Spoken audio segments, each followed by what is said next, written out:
The year was 2024. Hollow Creek prepared for the grand reopening of the Majestic Theater. Silent for decades, the theater's opulent interior was shrouded in dust. Excitement filled the air as townsfolk prepared to step back in time. The Majestic was poised to reclaim its place as the heart of Hollow Creek. Months of restoration had breathed new life into the theater. The grand reopening promised an evening of enchantment. But fate had other plans, a sinister undercurrent lurking beneath the celebration.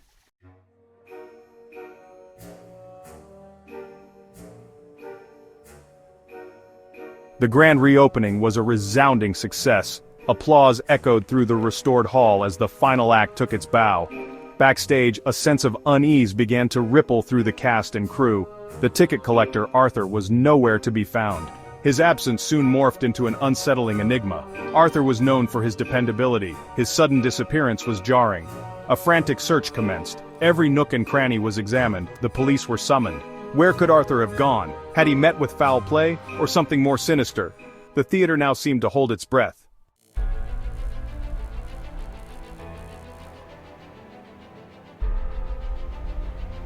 Whispers of the theater's past began to circulate, tales whispered in hushed tones, often dismissed as folklore, stories of a tragic accident, strange occurrences, and shadowy figures.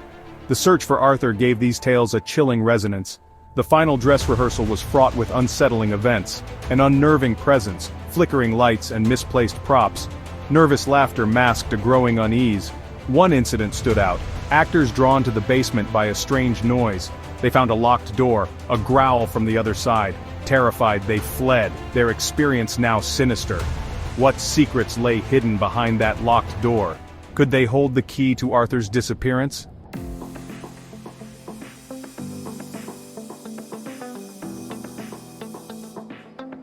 The Majestic Theater, once a resplendent monument, had succumbed to time.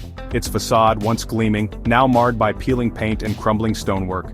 The grand lobby, once bustling, stood empty, echoing forgotten laughter. Dust lay heavy on the velvet seats, a testament to neglect. The theater's decline mirrored Hollow Creek's own. The once thriving town had fallen on hard times. Factories closed, businesses shuttered, residents moved away. The Majestic, once a symbol of vitality, now a haunting reminder of faded glory. For years the theater remained abandoned, shrouded in legend. Some whispered of strange lights and noises, others spoke of shadowy figures in the windows. Generations of children dared each other to venture close after dark.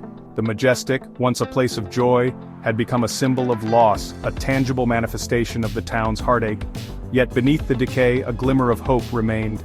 The theater, like the town, possessed a resilient spirit waiting to be rekindled.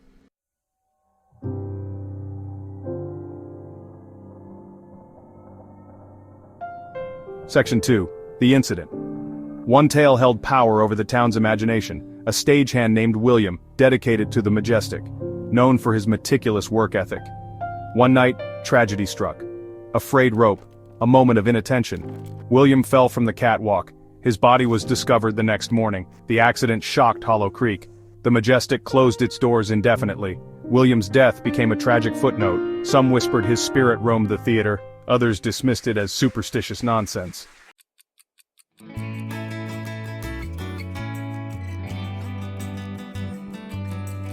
Section 3. The show must go on. Years turned into decades. The Majestic Theater stood as a silent monument to Hollow Creek's faded dreams.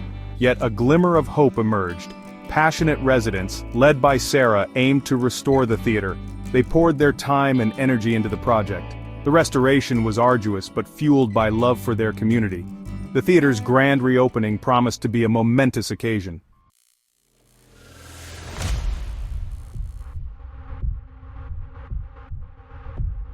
Section 4. Whispers from the Past.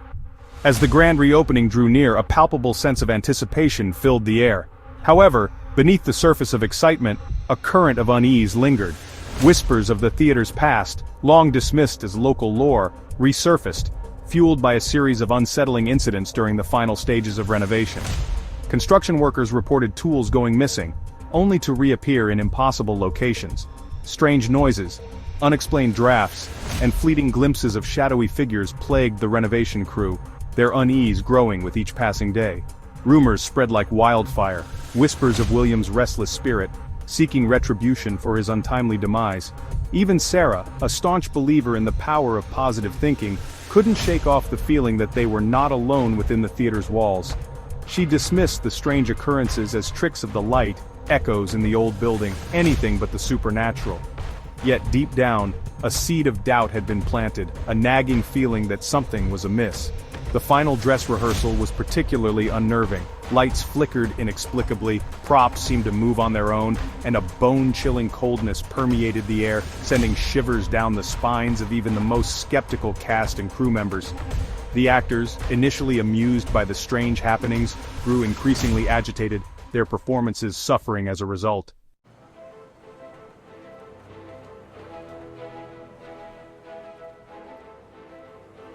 Section 5. The Weight of Secrets. The basement, with its oppressive atmosphere, became a focal point of unease. Amidst the discarded props, the theater's secrets felt most palpable. The locked door discovered during rehearsals fueled speculation and dread. One evening, Sarah was drawn to the basement. Armed with a flashlight, she cautiously descended the creaking staircase. The air was thick with damp earth and decay. She stood before the locked door, its paint peeling. Curiosity battled with apprehension as she touched the padlock. A shiver ran down her spine as she imagined the secrets behind the door. A sudden noise made her jump. It was a low moan, filled with sadness, echoing through the corridors. Fear gripped her heart. She knew she was not alone. The theater was ready to reveal its secrets.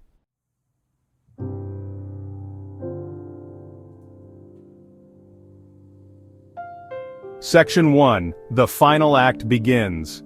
The final dress rehearsal was a whirlwind of activity, a carefully choreographed dance of actors, stagehands, and technicians all working in unison. The grand reopening of the majestic theater was merely hours away, and the pressure was on to deliver a performance worthy of the occasion. Yet, beneath the veneer of excitement and anticipation, an undercurrent of unease permeated the air, a disquieting dissonance in the symphony of pre-show chaos. The strange occurrences that had plagued the renovation continued to escalate, whispers of unexplained noises and shadowy figures multiplying with each passing hour. Stagehands reported tools vanishing, only to reappear in impossible locations, as if moved by unseen hands. Lights flickered erratically, casting eerie shadows that danced across the stage, amplifying the growing sense of unease. The actors, their initial amusement at the strange happenings long gone, moved through their paces with a nervous energy, their performances tinged with an undercurrent of fear. Even the director, a seasoned veteran of countless productions, seemed unable to shake off the unsettling atmosphere, his usually jovial demeanor replaced by a tense preoccupation. As the rehearsal progressed, the line between reality and the supernatural seemed to blur. Was it merely pre-performance jitters, the weight of expectation playing tricks on their minds? Or was there something more sinister at play, something lurking in the shadows of the newly renovated theater, waiting for its moment to step into the light?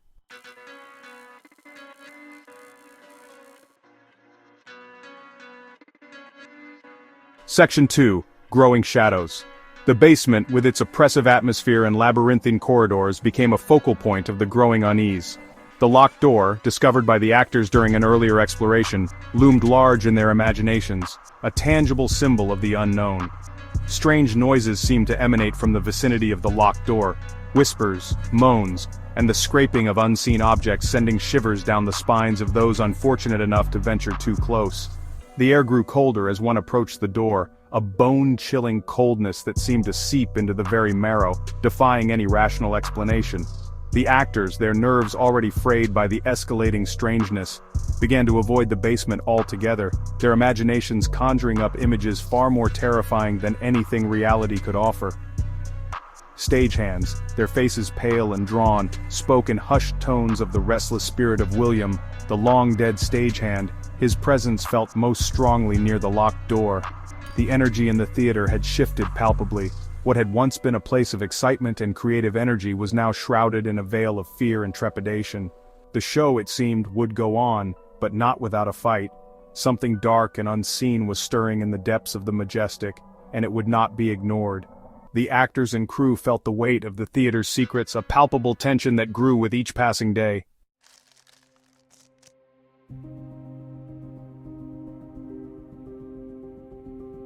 The tension in the theater was as thick as the velvet curtains that framed the stage.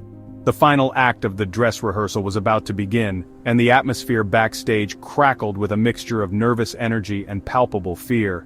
Whispers of the strange occurrences had spread like wildfire, casting a pall over the once jovial atmosphere. The actors, their faces pale beneath their stage makeup, huddled together in small groups, their hushed conversations punctuated by nervous laughter. The director, his usual air of confidence replaced by a grim determination, paced back and forth like a caged animal, barking instructions at the crew with uncharacteristic urgency. The lead actress, her voice trembling slightly, approached the director, her eyes wide with apprehension. "I can't shake this feeling that something's not right," she whispered, her voice barely audible above the murmur of the crew. "It's like we're being watched." The director, his gaze fixed on the stage, hesitated for a moment before placing a reassuring hand on her arm. "It's just nerves," he said, forcing a smile. "We're all a little on edge tonight, but the show must go on." His words, however, lacked conviction, and the actress turned away, unconvinced. The feeling of dread in the air was as tangible as the costumes they wore, a chilling premonition that something wicked this way comes.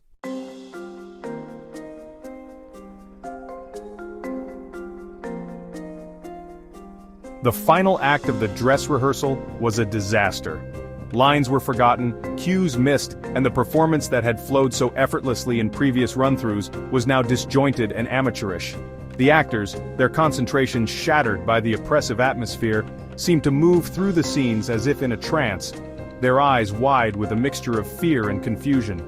During a particularly dramatic scene, the lead actor froze mid-sentence, his eyes fixed on a point just off stage. A collective gasp rippled through the audience, their attention drawn to the actor's uncharacteristic behavior. "What is it?" the stage manager whispered urgently, his voice a mix of concern and annoyance. The actor remained silent, his body trembling visibly as he stared into the darkness beyond the edge of the stage. Then, with a strangled cry, he stumbled backward, his eyes wide with terror, his voice a hoarse whisper. "He's here!" he gasped, his hand clutching at his chest as if struggling for breath. "William is here!" Panic erupted backstage. The stage manager, his face pale with concern, rushed to the actor's side, while the other actors and crew members looked on in a state of stunned disbelief.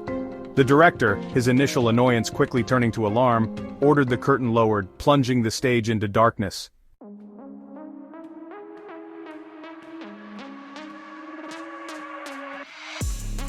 The search for Arthur began immediately, a frantic scramble through the darkened theater. Flashlights cut through the gloom, their beams dancing across the empty seats, the ornate balconies, and the labyrinthine corridors backstage. Calls of his name echoed through the empty hall, a chorus of desperation that went unanswered. The police were summoned, their arrival adding a sense of urgency to the already chaotic scene.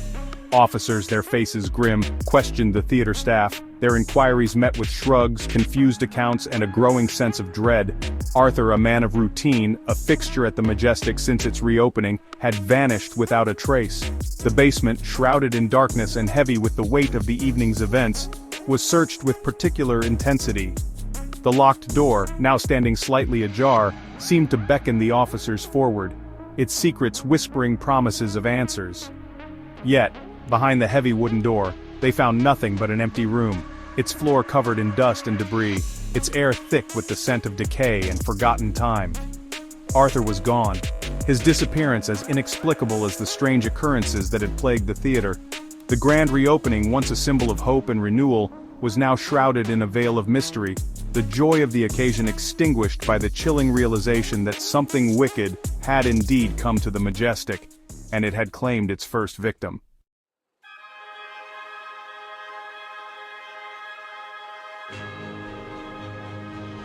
The Majestic Theater, once buzzing with energy, now stood eerily silent, the air thick with a disquieting stillness. Arthur's disappearance hung over the theater like a shroud, his absence felt in every darkened corridor. The joy of the grand reopening had evaporated, leaving behind fear and uncertainty. The cast and crew, their initial shock giving way to dread, huddled together in small groups. Whispers started, speculation running rampant as they tried to make sense of the inexplicable. Had Arthur simply walked away, overwhelmed by the pressure of the evening? Or had something more sinister, whispered about in hushed tones, taken hold? The police, their faces grim, moved through the theater with an air of professional detachment. But even their presence did little to dispel the growing sense of unease.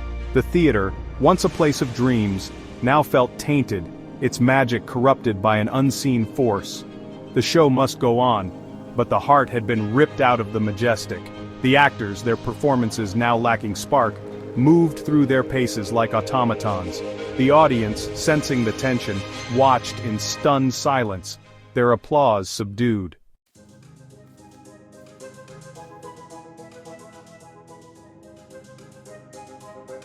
The following morning, a search party was organized, townspeople fanning out into the woods and streets. They carried flyers with Arthur's picture, his kind smile contrasting the fear gripping their hearts.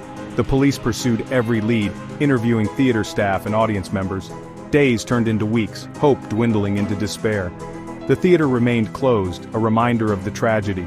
Hollow Creek, once united in celebration, now shared a sense of loss. Had Arthur vanished within the theater's walls, another victim of its dark history?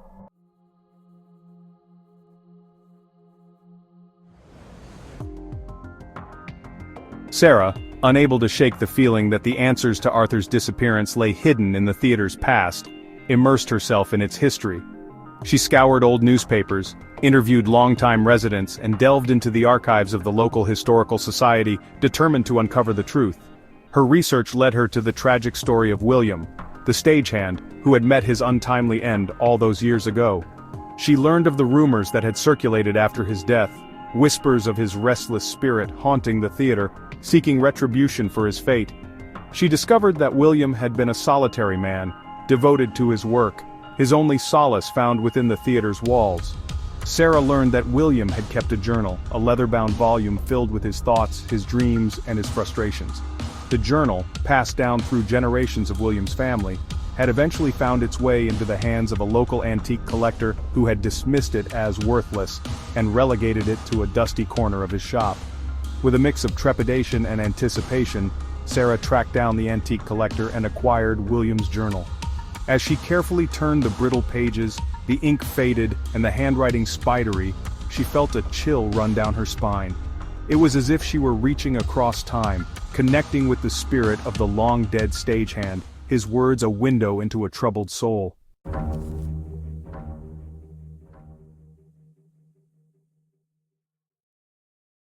In William's journal, Sarah discovered a man tormented by loneliness, his only solace the theater he considered his true home.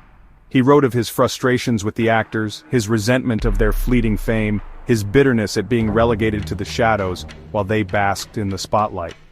The entries grew darker, more unhinged, in the days leading up to his death. William wrote of hearing voices, of feeling unseen presences watching him, of a growing sense of dread that he couldn't shake. He believed that the theater itself was turning against him, punishing him for his envy and resentment. On the last page of the journal, written in a shaky hand just hours before his fatal fall, William described a chilling encounter. He wrote of being confronted by a shadowy figure in the basement, a figure that he recognized as Arthur, the ticket collector. He described Arthur's eyes as cold and empty, his voice a hollow whisper that sent shivers down his spine. "He told me that I didn't belong here," William had written. "He said that the theater was his now, and that I would soon be forgotten." The entry ended abruptly, the rest of the page blank, as if William had been interrupted mid-sentence. Sarah closed the journal, her heart pounding in her chest, a cold realization washing over her. Arthur was not William's victim. He was the instrument of his revenge.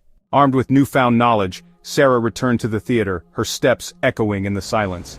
She descended into the basement, her flashlight beam cutting through the gloom. She stopped before a locked door, the air noticeably colder. With effort, she pried it open, revealing a dusty room. A single, flickering light bulb illuminated William's journal. As she reached for it, a cold hand grasped her wrist. She gasped, spinning to confront Arthur, his eyes glowing green. "You shouldn't be here," he hissed. "This is my domain now." The theater had claimed another victim. For Sarah, the final curtain had fallen.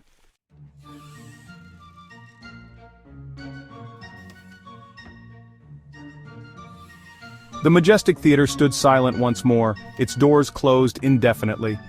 The grand reopening had become a chilling testament to the enduring power of the past. The joy and anticipation were replaced by a palpable sense of unease. The investigation into Arthur's disappearance continued, but the trail grew colder. The police were no closer to solving the mystery. The evidence painted a picture of a man vanished into thin air. The townspeople now avoided the theater altogether. The building had become a chilling reminder of the darkness beneath the surface. Whispers of curses and ancient grudges replaced light-hearted chatter. The majestic theater now stood as a silent sentinel. The final act remained shrouded in shadow, a haunting reminder that some secrets refuse to stay buried.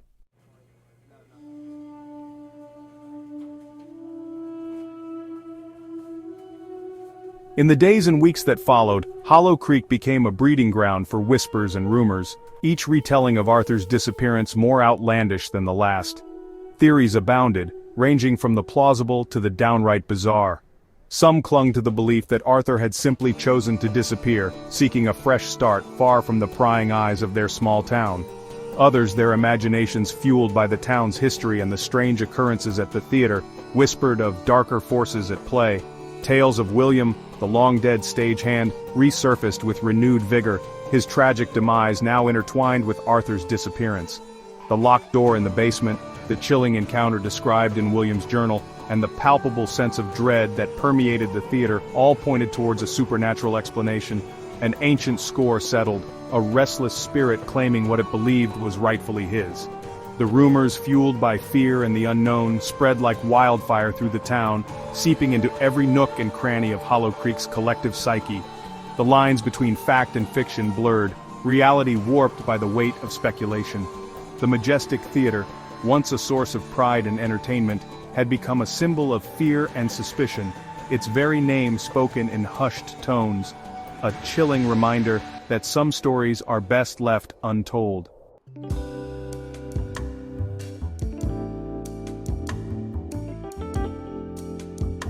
Arthur's disappearance left a void in Hollow Creek, a gaping hole in the fabric of their small community. His kindness, generosity, and dedication to the theater touched everyone. Arthur was more than a ticket collector, he was a friend and confidant. Stories of his kindness surfaced, each a testament to his gentle soul. The majestic theater now stands as a monument to his memory.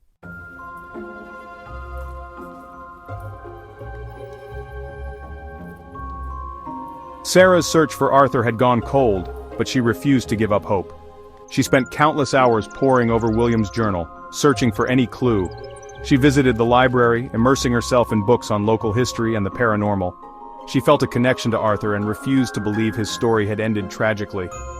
One evening, a chilling realization washed over her. She had overlooked the obvious. The answer lay in the shadows and whispers of time. William's journal was a warning. The majestic theater was a bridge between the living and the dead. It demanded a sacrifice, a soul to feed its hunger. Arthur had become the latest offering. The majestic theater was a living entity with desires. It would continue to claim victims until its hunger was sated or it was stopped.